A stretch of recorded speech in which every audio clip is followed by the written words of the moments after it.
Assalamualaikum warahmatullahi wabarakatuh. Halo Sobat BK, perkenalkan saya Arenia Aulia. Saya merupakan mahasiswa bimbingan dan konseling Fakultas Ilmu Pendidikan Universitas Negeri Makassar Angkatan 2020. Nah, melalui video kali ini, saya akan menjelaskan beberapa materi ataupun intisari terkait dengan literasi ICT dan media BK. Untuk lebih lengkapnya, tonton dan simak video kali ini. Nah, untuk yang bagian pertama adalah pendahuluan. Ini terkait dengan konsep dasar ICT dan urgensinya bagi pelayanan BK. Nah, konsep dasar ICT ataupun Information Communication Technology ini terdiri dari 3 kata, yaitu TIC. Nah, yang pertama adalah teknologi. Ini berasal dari kata teknik yang memuat prinsip ataupun metode yang rasional untuk membuat suatu objek. Yang kedua adalah memudahkan aktivitas manusia. Yang ketiga adalah memberikan kenyamanan terhadap manusia.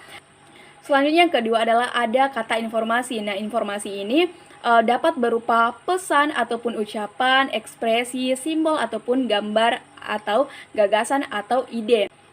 Selanjutnya ada kata ketiga, yaitu adalah komunikasi. Nah, komunikasi ini berasal dari kata komunicu. Nah, ini memuat terkait dengan proses penyampaian informasi, baik berupa ide ataupun gagasan.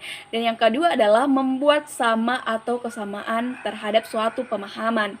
Nah, selanjutnya adapun jenis-jenis TIC, ya pertama adalah ada teknologi informasi. Ini memuat suatu proses objek alat dan juga pengolahan informasi. Dan yang kedua adalah teknologi komunikasi. Nah, untuk teknologi komunikasi ini adalah berupa penggunaan alat bantu yang juga dapat digunakan untuk memproses data ataupun informasi dan juga tentunya mentransfer data. Dan yang ketiga adalah teknologi komputer. Nah, untuk teknologi komputer ini adalah memuat ataupun berupa perangkat keras seperti CPU, LCD, dan juga perangkat lunak atau disebut dengan software. Nah, seyogyanya literasi ICT merupakan suatu kemampuan untuk menggunakan teknologi digital dan jaringan yang terdiri dari define, access, manage, integrate, evaluate, dan communicate.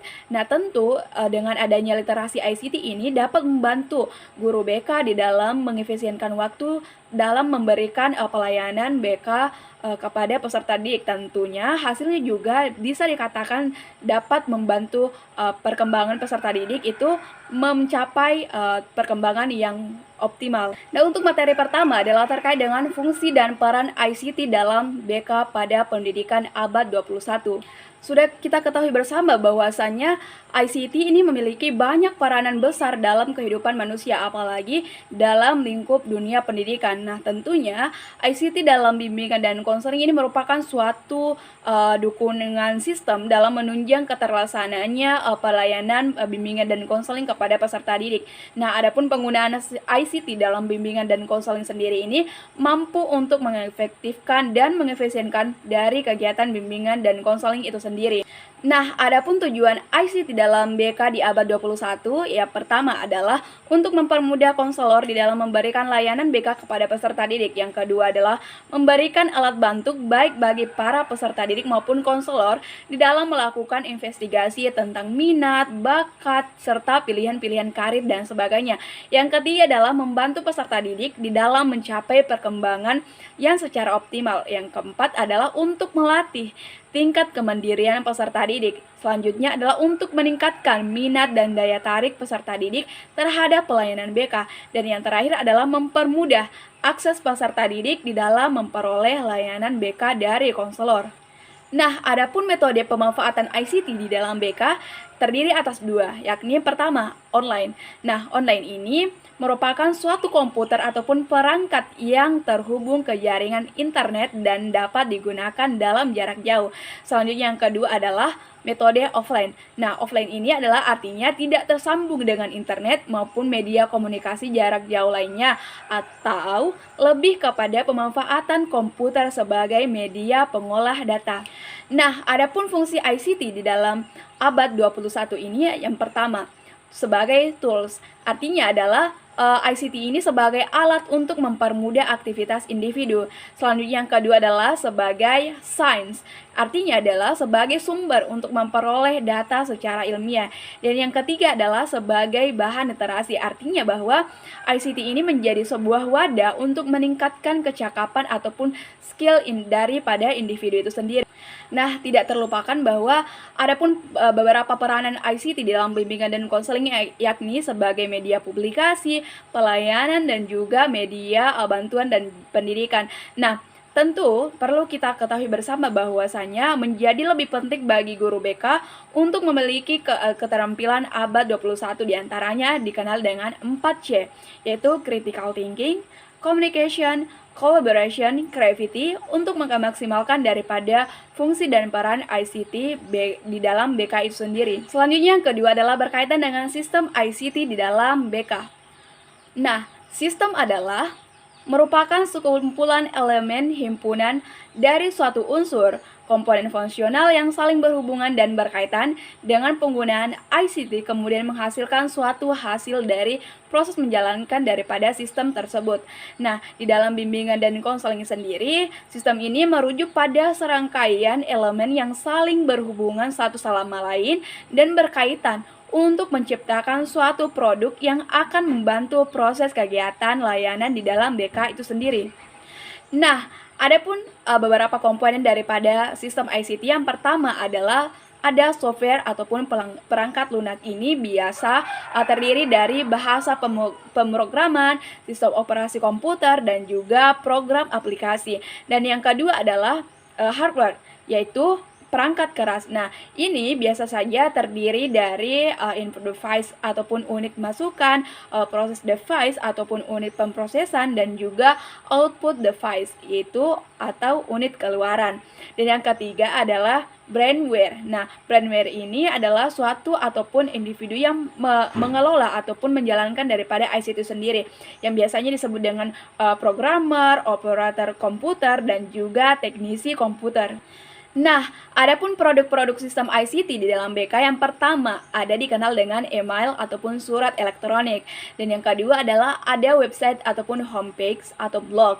Dan yang ketiga adalah ada komputer, konferensi video. Dan yang keempat adalah berkaitan dengan sistem bulletin board ataupun news group. Nah, yang kelima adalah terkait dengan simulasi terkomputerisasi. Dan yang keenam adalah berkaitan dengan software berbasis internet. Nah, selanjutnya adalah materi ketiga berkaitan dengan kompetensi yang diperlukan guru BK sesuai dengan kerangka kompetensi nasional dan global. Perlu kita ketahui bersama bahwasanya kompetensi ini merupakan kemampuan ataupun kecakapan yang dimiliki oleh seseorang di dalam melaksanakan suatu pekerjaan ataupun tugas dalam bidang tertentu. Sudah diketahui bersama bahwasanya bimbingan dan konseling ini merupakan suatu profesi yang memerlukan keahlian khusus, oleh karenanya perlu adanya kompetensi khusus yang dimiliki yang membedakannya dari profesi lain. Nah, kompetensi ini sudah dijelaskan tadi sebelumnya bahwasanya ini merupakan standar kelayakan profesi di dalam menjalankan tugasnya. Adapun kompetensi yang harus dimiliki oleh guru BK yang diatur oleh APKIN diantara yang pertama adalah kompetensi pedagogik. Nah, ini bisa saja terdiri dari menguasai teori dan praksis pendidikan. Yang kedua adalah mengaplikasikan perkembangan fisiologis dan psikologis serta perilaku konseling. Dan yang ketiga adalah menguasai esensi pelayanan bimbingan dan konseling dalam jalur, jenis, dan jenjang satuan pendidikan. Nah, selanjutnya yang kedua adalah ada dinamakan dengan kompetensi sosial. Nah, untuk kompetensi sosial ini bisa saja berupa bagaimana mengimplementasikan kolaborasi intern di tempat bekerja. Yang kedua adalah berperan dalam organisasi dan kegiatan profesi bimbingan dan konseling. Yang ketiga adalah mengimplementasikan kolaborasi antar profesi. Selanjutnya yang ketiga adalah ada kompetensi kepribadian. Ini terdiri dari beriman dan bertakwa kepada Tuhan Yang Maha Esa, menghargai dan menjunjung tinggi nilai-nilai kemanusiaan, individualisasi, dan kebebasan memilih. Yang ketiga adalah menunjukkan integritas dan stabilitas kepribadian yang kuat. Dan yang keempat adalah menampilkan kinerja berkualitas tinggi. Nah, dan yang keempat adalah kompetensi profesional. Nah, adapun kompetensi profesional ini terdiri dari bagaimana menguasai konsep dan praksis asesmen untuk memahami kondisi, kebutuhan, dan masalah konseling. Yang kedua adalah menguasai kerangka teoretik dan praksis bimbingan dan konseling. Yang ketiga adalah merancang program bimbingan dan konseling. Yang keempat adalah mengimplementasikan program bimbingan dan konseling yang komprehensif, menilai proses dan hasil kegiatan bimbingan dan konseling, memiliki kesadaran dan komitmen terhadap etika profesional. Dan yang terakhir adalah menguasai konsep dan praksis penelitian dalam bimbingan dan konseling. Keempat adalah berkaitan dengan isu etik dan legal TI dalam pelayanan BK.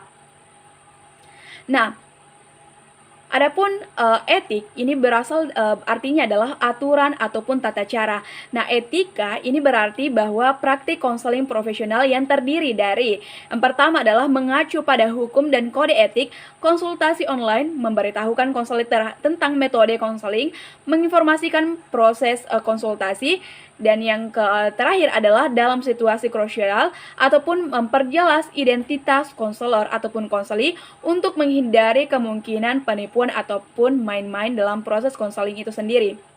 Nah, masih terkait dengan isu etik dan legal TI dalam BK, ini terdiri atas dua aspek yang penting untuk dipahami bersama. Yang pertama adalah hubungan terapi antara konseli dengan konselor. Ini berarti bahwa kemampuan konselor ini membantu perkembangan dan memelihara keberlanjutan hubungan konseling. Yang kedua adalah berkaitan dengan kerahasiaan konseli.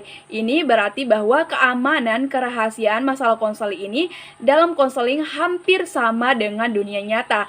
Akan tetapi, file datanya mudah untuk diakses oleh orang lain. Lanjut, ini masih berkaitan dengan isu etik dan legal TI dalam BK.